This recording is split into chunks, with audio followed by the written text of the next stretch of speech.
Hello guys, samahan nyo ako punta sa LTO Open Canal Imus.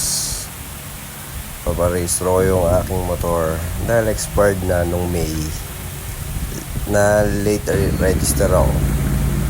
Ayan yung emission ng LTO Open Canal. Ayos dyan, di ka mainitan kasi yung waiting area nila naka aircon. Ayan, magkitay lang siguro ako dyan, mga kulang-kulang 1 hour kasi ang dami rin eh. Dami rin mission test. Tanghali na yan, mga 11 to 12. Yan. Yan, mga tinetest na nila yung mga kung accurate ba yung takbo ng motor mo, tapos mga brakes, preno. Yung mga flarings pala, kailangan yung flarings mo dyan kompleto, bawal yung ulang-ulang kasi masailan dito sa emission dito. Pag kulang, sasabihin nila mag-try sa iba kasi sa nila binipicturean daw kasi sinasend.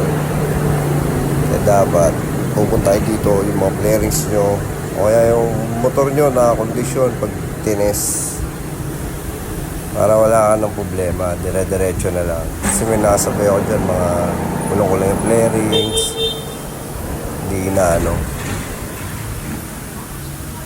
tapos yan, check na yung tambucho natin, smoke test yata yan, yung mga preno, ilaw, yan, signal light, tail light, yan. Tapos maya punta na tayo ng LTO mismo para kunin natin yung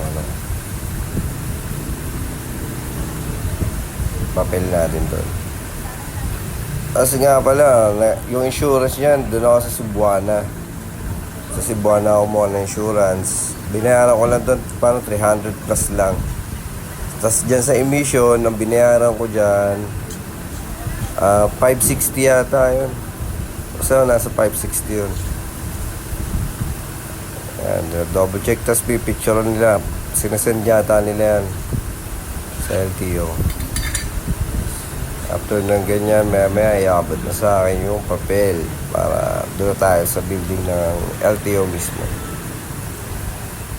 para makuha natin yung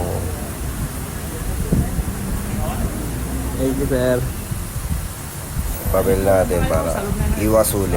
Hirap na pag nahuli, mahal. Maraming proseso rin. Siyempre, bubusin mo pa, bayaran mo pa yung kaya ang na daw ngayon pag nahuli, rekta na daw rehistro. Paano pag wala kang pera?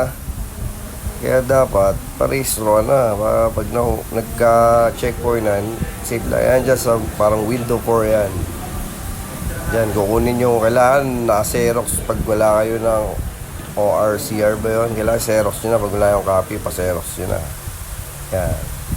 Waiting na lang ako dyan, tatawagin na lang para makuha ko na. Doon lang.